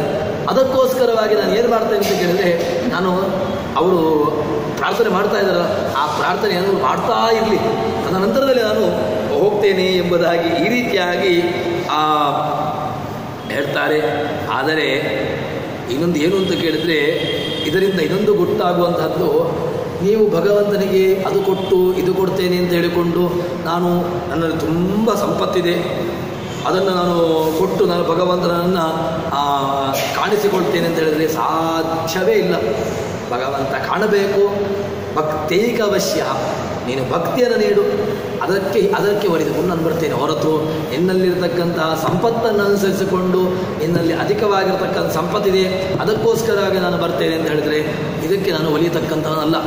ನನಗೆ ಬೇಕಾಗಿರತಕ್ಕಂತಹದ್ದು ಯಾವುದು ಅಂತ ಕೇಳಿದರೆ ನಿಮ್ಮಲ್ಲಿರತಕ್ಕಂತಹ ನಿರ್ಮಲವಾಗಿರತಕ್ಕಂತಹ ಭಕ್ತಿ ಮಾತ್ರ ನಾನು ಕೇಳತಕ್ಕಂತಹದ್ದು ಎಂಬುದಾಗಿ ಭಗವಂತ ಯಾವ ಆಮಿಷವೂ ಇಲ್ಲ. ನೀನು ಧನವನ್ನು ಕೊಡ್ತೇನೆ, ಕನಕವನ್ನು ನೀಡ್ತೇನೆ ಅಥವಾ ಇನ್ನಿತರ ಯಾವುದನ್ನೋ ನೀಡ್ತೇನೆ ಅಂತ ಹೇಳಿದರೆ ಭಗವಂತ ಯಾವುದಕ್ಕೂ ಕೂಡ ಮಾರು ಹೋಗಿ ನಿಮ್ಮ ಹಿಂದಕ್ಕೆ ಬರುವವನಲ್ಲ. ಮತ್ತು ಯಾರಕ್ಕೆ ಬರ್ತಾನೆ ಅಂತ ಕೇಳಿದರೆ ನೀನು ಭಕ್ತಿಯಿಂದ ಈ ಗಜೇಂದ್ರ ಕೇಳಿದ್ದೇನು, ಭಗವಂತ ಅವನ ಪ್ರಾರ್ಥನೆಗೆ ಬಂದಿದ್ದು ಯಾವುದಕ್ಕೆ ಅಂತ ಕೇಳಿದರೆ ಅವನಲ್ಲಿ ಇತ್ತು ಅಂತ ಹೇಳಿಕೊಂಡು ಬಂದದ್ದಲ್ಲ. ಅವನಲ್ಲಿ ಏನಿತ್ತು ಗಜೇಂದ್ರ ಹತ್ರ ಅವನ ಹತ್ರ ಇದ್ದದ್ದು ನಿರ್ಮಲವಾಗಿರತಕ್ಕಂತಹ ನಿಷ್ಕಲ್ಮಶವಾಗಿರತಕ್ಕಂತಹ ಭಕ್ತಿ ಮಾತ್ರ. ಭಗವಂತ ಅದನ್ನು ಅನುಸರಿಸಿಕೊಂಡು ಬಂದ ಹೊರತು ಇನ್ಯಾವುದನ್ನು ಅವನಲ್ಲಿ ಯಾವುದೋ ಒಂದು ಸಂಪತ್ತಿದೆ ಅಂತ ಹೇಳಿಕೊಂಡು ಬಂದಿರ್ತಾನಲ್ಲ. ಅದೇ ರೀತಿಯಾಗಿ ಚಕ್ರೇಣ ನಕ್ರವದನ್ನು ನಿಪಾಡಿದ ಸ್ಮ ಅಷ್ಟೇ ಪರಿಣತಿ ಭಗವಾನ್ ಕೃಪಯ ಉಜ್ಜಹಾರ. ಅವನನ್ನು ಉದ್ಧರಿಸಿದ್ದು ಹೇಗೆ? ಅವನಲ್ಲಿರ್ತಕ್ಕಂತಹ ಚಕ್ರದಿಂದಾಗಿ ಆ ಮೊಸಳೆಯ ಶಿರವನ್ನು ಛೇದಿಸಿ ಅವನಿಗೆ ಮುಕ್ತಿಯನ್ನು ನೀಡಿರತಕ್ಕಂಥವನು ಭಗವಂತ. ಇದಕ್ಕೆ ದ್ರೌಪದಿ ದೇವಿಯಲ್ಲಿತ್ತು. ದ್ರೌಪದಿ ದೇವಿಯಲ್ಲಿದ್ದದ್ದಿದೆ, ಎಲ್ಲರಲ್ಲೂ ಕೂಡ. ಕುಂತಿಯಲ್ಲಿದ್ದದ್ದೇನು? ಕುಂತಿಯಲ್ಲಿ ಸಂಪತ್ತಿರಲಿಲ್ಲ. ಭಗವಂತ ಕುಂತಿಯ ಜೊತೆಗಿದ್ದ. ಯಾವುದಕ್ಕೆ? ಅವಳಲ್ಲಿರತಕ್ಕಂತಹ ನಿರ್ಮಲವಾಗಿರತಕ್ಕಂತಹ ಭಕ್ತಿ. ಈ ಎಲ್ಲ ಯಾವ ದೃಷ್ಟಾಂತವನ್ನು ತೆಗೆದುಕೊಂಡು ನಾವು ಶಾಸ್ತ್ರದ ಯಾವುದೇ ಒಂದು ದೃಷ್ಟಾಂತವನ್ನು ತೆಗೆದು ನೋಡಿದ್ರೂ ಕೂಡ ಭಗವಂತ ಯಾವುದೋ ಒಂದು ಸಂಪತ್ತಿಗೆ ಅನುಸರಿಸಿಕೊಂಡು ಸಂಪತ್ತಿನ ಹಿಂದಕ್ಕೆ ಹೋಗಿ ಭಗವಂತ ಒಲಿದದ್ದು ಎಲ್ಲಿಯೂ ಕೂಡ ನಮಗೆ ದೃಷ್ಟಾಂತ ಸಿಗೋದಿಲ್ಲ. ದಾಸರುಗಳು ಕೂಡ ತಮ್ಮಲ್ಲಿರತಕ್ಕಂಥ ಸಂಪತ್ತನ್ನು ಮಾರಿ ಭಗವಂತನ ಹಿಂದೆ ಹೋಗಿದ್ದಾರೆ ಹೊರತು ತಮ್ಮಲ್ಲಿರತಕ್ಕಂಥ ಸಂಪತ್ತನ್ನು ಇಟ್ಟುಕೊಂಡು ಭಗವಂತನನ್ನು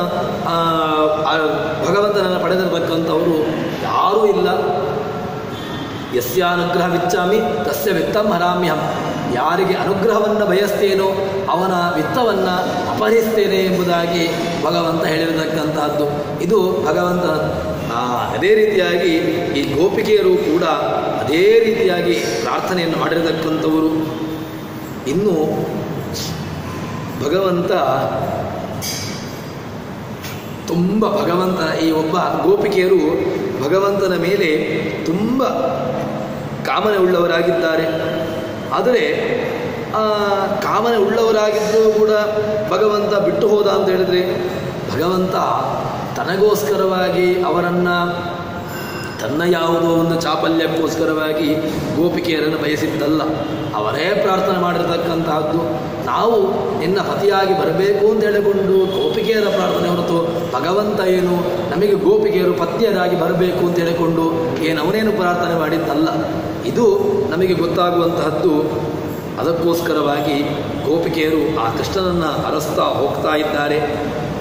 ಇದು ಏನು ಅಂತ ಕೇಳಿದರೆ ನಮಗೆ ವೈದಿಕ ವಾಂಗ್ಮಯ ವೇದಗಳ ಅರ್ಥ ಆಗಬೇಕು ಅಂತ ಹೇಳಿದರೆ ನಾವು ಅದರ ಹಿಂದೆ ಹೋಗಬೇಕು.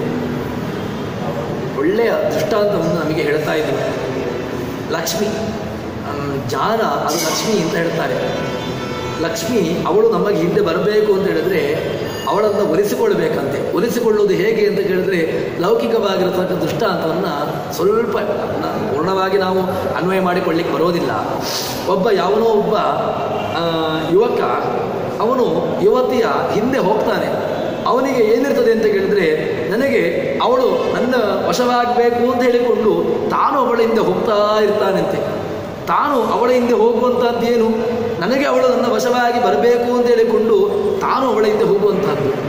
ಈ ಲಕ್ಷ್ಮಿಯು ವೈದಿಕ ವಾಂಗ್ಮಯ ಅದು ಲಕ್ಷ್ಮೀ ಸ್ವರೂಪ. ಆ ವಾಂಗ್ಮಯ ಅದರ ಹಿಂದೆ ಹೋದಾಗ ಮಾತ್ರ ಅವಳು ನಮಗೆ ಒಲಿಯುವಂಥದ್ದು. ಇದ್ದಕ್ಕಿದ್ದಾಗೆ ಹುಡುಗಿ ಬಂದು ನಮ್ಮ ಕಡೆಗೆ ಅವಳು ನಮ್ಮನ್ನು ವರಿಸುವುದಿಲ್ಲ. ಅವಳ ಹಿಂದೆ ನಾವು ಹೋಗಿ ಅವಳ ಮನಸ್ಸಿಗೆ ಒಪ್ಪುವಂತೆ ಮಾಡಿದಾಗ ಮಾತ್ರ ಅವಳು ನಮ್ಮ ವಶಲಾಗಿ ಆಗುವಂತಹದ್ದು. ಅದೇ ರೀತಿಯಾಗಿ ಈ ವೈದಿಕ ವಾಂಗ್ಮಯ ಅದನ್ನು ಪೂರ್ಣವಾಗಿ ನಾವು ಅನ್ವಯ ಮಾಡಿಕೊಳ್ಳಬಾರದು. ವೈದಿಕ ವಾಂಗ್ಮಯ ಎಂಬುದು ದೊಡ್ಡ ಚಿಂತನೆ. ಆದರೂ ಕೂಡ ಒಂದು ಸಣ್ಣ ದೃಷ್ಟಾಂತವನ್ನು ನೀಡುವುದು ಅಂತಾದರೆ ವೈದಿಕ ವಾಂಗ್ಮಯ ಅದು ಲಕ್ಷ್ಮೀ ಸ್ವರೂಪವಾಗಿರ್ತಕ್ಕಂಥ ಜ್ಞಾನವನ್ನು ಪಡೆಯುವಂಥ ಇಚ್ಛೆ ಇರಬೇಕು, ಹಂಬಲ ಇರಬೇಕು. ಹಂಬಲವನ್ನು ಇದ್ದಾಗ ಮಾತ್ರ ಆ ವೈದಿಕ ಆ ಲಕ್ಷ್ಮೀದೇವಿ ನಮ್ಮ ಹಿಂದಕ್ಕೆ ಬರುವಂಥವಳು. ಇಲ್ಲದಿದ್ದರೆ ಇಲ್ಲ, ನಮಗೂ ಸಂಬಂಧ ಇಲ್ಲ, ಲಕ್ಷ್ಮಿಗೂ ಸಂಬಂಧ ಇಲ್ಲ, ಜ್ಞಾನಕ್ಕೂ ಸಂಬಂಧ ಇಲ್ಲ, ಜೀವನಿಗೂ ಸಂಬಂಧ ಇಲ್ಲ. ಜ್ಞಾನ ಬೇರೆನೆ, ಜೀವ ಬೇರೆನೆ. ಆ ಎರಡೂ ಕೂಡ ಒಟ್ಟಾಗಲಿಕ್ಕೆ ಸಾಧ್ಯವೇ ಇಲ್ಲ. ಆ ಭಗವಂತ ಬಿಗ್ಬೇಕು ಅಂತ ಹೇಳಿದರೆ ವೇದಾಹ್ಯೇವ ಏನಂ ವೇದಯಂತಿ ನ ಪ್ರತ್ಯಕ್ಷಂ ನಾನುಮಾನಂ. ಭಗವಂತ ಯಾವುದಕ್ಕೆ ನಾವು ತರ್ಕದ ಮೂಲಕ ಭಗವಂತ ಸಿಗ್ತಾನೆ? ಸಾಧ್ಯವೇ ಇಲ್ಲ. ವೇದಾಹ್ಯೇವ ಏನಂ ವೇದಯಂತಿ. ವೇದ ಹೇಳತಕ್ಕಂತಹ ಮಾತು ಏನು ಅಂತ ಹೇಳಿದ್ರೆ ನಿಮಗೆ ಭಗವಂತ ಬೇಕಾ? ವೇದ ಮಾತ್ರ ನಿಮಗೆ ಭಗವಂತ. ಪ್ರತ್ಯಕ್ಷದಿಂದಾಗಿ ಪ್ರತ್ಯಕ್ಷ ಏನು? ಪ್ರತ್ಯಕ್ಷ ಯಾವ ಪ್ರತ್ಯಕ್ಷ? ಕಣ್ಣಿನಿಂದಾಗಿ ಕಾಣಲಿಕ್ಕೆ ಸಾಧ್ಯವೇ ಇಲ್ಲ. ಭಗವಂತನನ್ನು ಕಂಡೆ ಅಂತ ಹೇಳಿದರೆ ಹೇಗೆ ಭಗವಂತನನ್ನು ಕಂಡಿರತಕ್ಕಂಥವ್ರು ಯಾರು? ಋಷಿಮುನ್ಯಾದಿಗಳ ವಾಕ್ಯ. ಅದು ವಾಕ್ಯ ಯಾವುದು? ಅಪೌರುಷೇಯವಾಗಿರ್ತಕ್ಕಂಥ ವೇದಗಳೇ ನಮಗೆ ಹೇಳುವಂತಹದ್ದು. ಇನ್ನು ಯಾವುದೋ ಪುರಾಣಗಳು ತನ್ಮುಖವಾಗಿ ನಮಗೆ ಭಗವಂತನನ್ನು ತಿಳಿಸ್ಬೋದು ಅಷ್ಟೇ ಹೊರತು ವೇದಾಖ್ಯೇವ ಏನಯಂತಿ ನ ಪ್ರತ್ಯಕ್ಷಂ ನಾನುಮಾನಂ. ನಾನು ಅನುಮಾನದ ಮೂಲಕವಾಗಿ ಭಗವಂತನನ್ನು ತಿಳ್ಕೊಳ್ತೇನೆ. ಅನುಮಾನವೂ ಕೂಡ ಭಗವಂತನನ್ನು ಹೇಳುವಂಥವಲ್ಲಿ ಸಾಧ್ಯವೇ ಇಲ್ಲ. ಅನುಮಾನವೂ ಕೂಡ ಭಗವಂತ ಇದ್ದಾನೆ ಎಂಬುದಕ್ಕೆ ಅದು ಪೂರಕವಾಗ್ತದೆ ಹೊರತು ಭಗವಂತನನ್ನು ಅನುಮಾನದ ಮೂಲಕವಾಗಿ ಸಾಧನೆ ಮಾಡಲಿಕ್ಕಾಗೋದಿಲ್ಲ. ಅದಕ್ಕೋಸ್ಕರವಾಗಿ ಪ್ರತ್ಯಕ್ಷ ಅನುಮಾನಗಳು ಮೂಲಕವಾಗಿ ಹೇಳಲಿಕ್ಕಾಗೋದಿಲ್ಲ. ಆಗಮ ಅಂತ ಹೇಳಿದರೆ ಯಾವುದು? ಆಗಮ ಅಂತ ಹೇಳಿದರೆ ವೇದಗಳು, ಪುರಾಣಗಳು. ಅಪೌರುಷೇಯ ಆಗಮಗಳು ಅದು ವೇದಗಳು. ಪೌರುಷೇಯ ಆಗಮಗಳು ಅಂತ ಹೇಳಿದರೆ ಪುರಾಣಗಳು, ಸ್ಮೃತಿ ಗ್ರಂಥಗಳು. ಇದು ಮಾತ್ರ ಭಗವಂತನನ್ನು ತಿಳಿಸುವಂತಹರಲ್ಲಿ ಸಾರ್ಥಕ್ಯ ಎಂಬುದಾಗಿ ಹೇಳ್ತಾರೆ. ತದನಂತರದಲ್ಲಿ ಅವರು ಪ್ರಾರ್ಥನೆಯನ್ನು ಮಾಡ್ತಾ ಇದ್ದಾರೆ. ಅಲಕ್ಷಯಂತಿ ಸ್ಮರತಾಮೇನಂ ಮೃದಾತ್ಮಕೇದ ಸ್ಮರತಾತಮೇನಂ ಜಗಾದ ಸೌಮ್ಯಂ ನಯನಾದಿ ದೂರಂ ವಿದೇನ ಕುರ್ಯ ನಯನಾದಿ ದೂರಂ. ಬ್ರಹ್ಮದೇವರ ಹತ್ರ ಪ್ರಾರ್ಥನೆಯನ್ನು ಮಾಡ್ತಾ ಇದ್ದಾರಂತೆ. ಬ್ರಹ್ಮನಿಗೆ ಗೋಪಿಕೆಯರು ಪ್ರಾರ್ಥನೆ ಏನು ಅಂತ ಕೇಳಿದರೆ, ಕಾಮನಿಗೂ ಕಾಮನಾಗಿರ್ತಕ್ಕಂಥವನು ಭಗವಂತ. ಭಗವಂತನ ರೂಪ ಏನು ಅತ್ಯದ್ಭುತವಾಗಿರ್ತಕ್ಕಂಥ ಅಪ್ರತಿಮವಾಗಿರ್ತಕ್ಕಂಥ ರೂಪ ಭಗವಂತನದ್ದು. ಮೋಹಿನಿ ಅವತಾರವನ್ನು ತೊಡೆದುಕೊಂಡು ಬಂದಾಗ ಯಾರೂ ಕೂಡ ಅವನನ್ನು ನೋಡಿ ಎಲ್ಲರೂ ಕೂಡ ಮಂತ್ರಮುಗ್ಧರಾಗಿ ಅವನ ಹಿಂದೆ ಹೋಗಿ ಹೋಗಿರ್ತಕ್ಕಂಥವ್ರು. ಅಂತಹ ಅಪ್ರತಿಮನಾಗಿರ್ತಕ್ಕಂಥ ಸೌಂದರ್ಯ ಭಗವಂತನದ್ದು. ಅಂತಹ ಅಪ್ರತಿಮ ಸೌಂದರ್ಯನಾಗಿರತಕ್ಕಂಥ ಭಗವಂತನನ್ನು ಕೃಷ್ಣ ಬ್ರಹ್ಮದೇವರ ಹತ್ರ ಕೇಳ್ತಾ ಇದ್ದಾರೆ. ಕೃಷ್ಣ ಕಾಮನಿಗೂ ಕೂಡ ತಂದೆಯ ರೂಪನಾಗಿ ಪಿತೃಸ್ಥಾನದಲ್ಲಿರತಕ್ಕಂಥವನು, ಅವನೇ ತುಂಬ ಸುಂದರನಾಗಿರ್ತಕ್ಕಂಥವನು. ಅಂತಹ ಭಗವಂತ ನಮ್ಮ ಬಳಿಯಲ್ಲಿ ಈಗ ಕಾಣ್ತಾ ಇಲ್ಲ. ಅದಕ್ಕೋಸ್ಕರವಾಗಿ ನಾವು ಸದಾಗ ಒಂದು ಕ್ಷಣವೂ ಕೂಡ ನಾವು ಭಗವಂತನನ್ನು ಬಿಟ್ಟು ನಾವು ಅವನಿಗೊಂದು ಪ್ರತ್ಯೇಕವಾಗಿ ನಾವು ಬಿಟ್ಟಿರುವಿಕೆ ಇಲ್ಲ. ಸದಾಕಾಲದೂ ಕೂಡ ಅವನ ಸ್ಮರಣೆಯನ್ನು ಮಾಡ್ತಾ ಇರತಕ್ಕಂಥವರು. ಆದರೆ ನೀನೀಗ ಏನು ಮಾಡ್ತಾ ಇದ್ದೀಯ ಅಂತ ಕೇಳಿದ್ರೆ, ನಮಗೆ ಕಾಣತಕ್ಕಂಥ ಒಂದು ಭೌತಿಕ ರೂಪ ಇತ್ತಲ್ವ, ಅದೀಗ ನಮಗೆ ಕಾಣ್ತಾ ಇಲ್ಲ. ಅದಕ್ಕೋಸ್ಕರವಾಗಿ ಅದನ್ನು ಬ್ರಹ್ಮದೇವರ ಹತ್ರ ಪ್ರಾರ್ಥನೆ ಮಾಡ್ತಾ ಇದ್ದಾರೆ. ನಮಗೆ ಭಗವಂತನ ಸ್ಪರ್ಶ ಬೇಕು, ಭಗವಂತನ ಅಂಗದ ಅವನ ಆಲಿಂಗನ ಬೇಕು, ಅವನ ದರ್ಶನ ನಮ್ಮ ಇಂದ್ರಿಯಕ್ಕೆ ಗೋಚರನಾಗಬೇಕು. ಹೀಗೆ ಎಲ್ಲವನ್ನೂ ಕೂಡ ಆ ಬ್ರಹ್ಮದೇವರ ಮೂಲಕವಾಗಿ ಪ್ರಾರ್ಥನೆಯನ್ನು ಮಾಡ್ತಾ ಇದ್ದಾರೆ. ಇನ್ನೇನು ಅಂತ ಕೇಳಿದರೆ, ಬೇರೆ ಕೇವಲ ಬಿಂಬ ರೂಪವಾಗಿರತಕ್ಕಂತಹ ನಾರಾಯಣಾಷ್ಟಾಕ್ಷರಲ್ಲಿ ಬರತಕ್ಕಂತಹ ಒಂದು ಧ್ಯಾನದಲ್ಲಿ ಬಿಂಬೋಸೆ ಪ್ರತಿಬಿಂಬೋಸ್ಮಿ ತವ ಯದ್ಯಪಿ ಚಾಂತರಂ ಸ್ವಾಮಿನ್ ನಿರ್ದೋಷಮದ್ದೋಷಂ ವಿರೇಚೆ ನಮೋಸುತೆ ಅಂತ ಹೇಳಿಕೊಂಡು ಅಲ್ಲಿ ಪ್ರಾರ್ಥನೆಯನ್ನು ಮಾಡ್ತಾರೆ. ಬಿಂಬರೂಪನಾಗಿರ್ತಕ್ಕಂತಹ ಭಗವಂತ, ಪ್ರತಿಬಿಂಬನಾಗಿರ್ತಕ್ಕಂತಹ ರೂಪ. ಪ್ರತಿಯೊಂದು ಜೀವರಾಶಿಗಳಿಗೂ ಕೂಡ ಬಿಂಬರೂಪ ಪ್ರತಿಬಿಂಬ ರೂಪ ಅಂತ ಹೇಳಿಕೊಂಡು ಎಲ್ಲದರಲ್ಲೂ ಎಲ್ಲಿಂದ ತೃಣಾದಿಗಳಿಂದ ಹಿಡ್ಕೊಂಡು ನೀವು ತೃಣಜೀವರಾಶಿಗಳಿಂದ ಹಿಡ್ಕೊಂಡು ನೀವು ಯಾವ ಬ್ರಹ್ಮರ ಜೀವನ ತನಕ ಇಟ್ಟುಕೊಂಡರೂ ಕೂಡ ಆ ಬಿಂಬ ಪ್ರತಿಬಿಂಬ ರೂಪ ಇದ್ದೇ ಇದೆ. ತೃಣಕ್ಕಾಗುವಾಗ ತೃಣರೂಪನಾಗಿರ್ತಕ್ಕಂಥ ಬಿಂಬರೂಪ, ಬ್ರಹ್ಮದೇವರಿಗಾಗುವಾಗ ಬ್ರಹ್ಮರೂಪನಾಗಿರ್ತಕ್ಕಂತಹ ಬ್ರಹ್ಮರೂಪೋತ್ಸವ ಅಂತ ಹೇಳಿಕೊಂಡು ಆ ಪ್ರತಿಬಿಂಬ ರೂಪವನ್ನೇ ಹೇಳ್ತಾರೆ. ಪ್ರತಿಯೊಂದು ಜೀವರಾಶಿಗಳಲ್ಲಿಯೂ ಕೂಡ ಬಿಂಬರೂಪ ಪ್ರತಿಬಿಂಬ ರೂಪ ಎಲ್ಲ ಜೀವರಾಶಿಗಳಲ್ಲಿಯೂ ಕೂಡ ಇರತಕ್ಕಂತಹದ್ದು. ಅಂತಹ ಬಿಂಬ ಉಪಾಸನೆಯನ್ನು ಮಾತ್ರ ಮಾಡಿದರೆ ಸಾಕಾಗುವುದಿಲ್ಲ. ಮತ್ತೇನು ಅಂತ ಕೇಳಿದರೆ, ಇನ್ನಿತರವಾಗಿರತಕ್ಕಂತಹ ರಾಮ ಕೃಷ್ಣ ಇನ್ನಿತರವಾಗಿರ್ತಕ್ಕಂಥ ರೂಪಗಳನ್ನೂ ಕೂಡ ಉಪಾಸನೆ ಮಾಡಬೇಕು. ಆ ಉಪಾಸನೆ ಮಾಡಬೇಕು ಅಂತ ಹೇಳಿದರೆ ಅದು ಹೇಗೆ ಆಗುವಂತಹದ್ದು? ಅದಕ್ಕೆ ಬ್ರಹ್ಮದೇವರ, ರುದ್ರದೇವರ ಎಲ್ಲರಲ್ಲೂ ಕೂಡ ನಮ್ಮಲ್ಲಿ ಚಿಂತನೆ ಏನು ಅಂತ ಕೇಳಿದರೆ, ಕೇವಲ ನೇರವಾಗಿರತಕ್ಕಂಥ ಉಪಾಸನೆಯನ್ನು ಹೇಳಲಿಕ್ಕಾಗೋದಿಲ್ಲ. ಯಾಕೆ? ನೇರವಾಗಿರತಕ್ಕಂಥ ಉಪಾಸನೆಯನ್ನು ಮಾಡುವಂತಹ ಬಗೆ ಹೇಗೆ? ನಮಗೆ ಎಲ್ಲರನ್ನೂ ಕೂಡ ಆಯಾಯ ದೇವತೆಗಳನ್ನು ಉಪಾಸನೆ ಮಾಡಲೇಬೇಕು. ಆಚಾರ್ಯರ ನಿಯಮ. ನೀವು ಯಾರನ್ನೂ ಬೇಕಾದರೂ ಉಪಾಸನೆ ಮಾಡಿ, ಉಪಾಸನೆಯಲ್ಲಿ ಮಾತ್ರ ಭಗವಂತನಿದ್ದಾನೆ ಎಂಬಂತಹ ಚಿಂತನೆಯನ್ನು ಬಿಟ್ಟು ಉಪಾಸನೆ ಮಾಡಲಿಕ್ಕಿಲ್ಲ. ಎಲ್ಲ ರೂಪಗಳಲ್ಲೂ ಕೂಡ ದುರ್ಗೆ, ಸ್ಕಂದ, ಗಣಪತಿ ಹೀಗೆ ಎಲ್ಲ ದೇವತೆಗಳ ಉಪಾಸನೆಯನ್ನು ಮಾಡುವಾಗಲೂ ಕೂಡ ಅಲ್ಲಿ ಮಾತ್ರ ಒಂದು ರೂಪ ಬಿಂಬನಲ್ಲಿ ರುದ್ರನಲ್ಲಿ ಆಗುವಾಗ ರುದ್ರರೂಪಿಯಾಗಿರ್ತಕ್ಕಂತಹ ಭಗವಂತನೊಬ್ಬ ಇದ್ದಾನೆ. ಗಣಪತಿಯಲ್ಲಾಗುವಾಗ ಗಣಪತಿಯಲ್ಲಿ ಒಬ್ಬ ನಿಯಾಮಕನಾಗಿರ್ತಕ್ಕಂಥ ರೂಪ ಇದ್ದಾನೆ. ದುರ್ಗೆಯಲ್ಲಿಯೂ ಕೂಡ ಪತಿಯಾಗಿರ್ತಕ್ಕಂತಹ ಒಬ್ಬ ಭಗವಂತನಿದ್ದಾನೆ. ಹೀಗೆ ಸ್ಕಂದನಲ್ಲಿ ಪ್ರದ್ಯುಮ್ನ ರೂಪನಾಗಿರ್ತಕ್ಕಂತಹ ಭಗವಂತನಿದ್ದಾನೆ. ಪ್ರತಿಯೊಂದು ಜೀವರಾಶಿಗಳಲ್ಲಿಯೂ ಕೂಡ ಆಯಾಯ ಪ್ರತ್ಯೇಕವಾಗಿರ್ತಕ್ಕಂತಹ ರೂಪಗಳನ್ನು ಉಪಾಸನೆ ಮಾಡಲೇಬೇಕು ಎಂಬುದಾಗಿ ಇದು ಆ ಅನುಗ್ರಹ ನಮಗೆ ಅಲ್ಲಲ್ಲಿಯೇ ಆಗುವಂತಹದ್ದು ಎಂಬುದನ್ನು ಈ ಚಿಂತನೆಯಲ್ಲಿ ಹೇಳ್ತಾ ಇದ್ದಾರೆ. ಹೀಗೆ ಹೇಳಿಕೊಂಡು ಮುಂದಿನ ಭಾಗವನ್ನು ನಾಳೆ ಸೇರಿದಾಗ ನೋಡೋಣ ಅಂತ ಹೇಳುವಲ್ಲಿ ಪ್ರವಚನವನ್ನು ಹರಿಪ್ರಿಯತಾ ಶ್ರೀಕೃಷ್ಣಾರ್ಪಣಮಸ್ತು. ಯಸ್ಸರ್ವಣ ಸಂಪೂರ್ಣ ಸರ್ವದೋಷ ವಿವರ್ಜಿತ ಪ್ರಿಯತಾ ಪ್ರೀತೇವಾಲಂ ವಿಷ್ಣುರ್ಮೇ ಪರಮಸುಹೃತ್. ಶ್ರೀಕೃಷ್ಣಾರ್ಪಣಮಸ್ತು.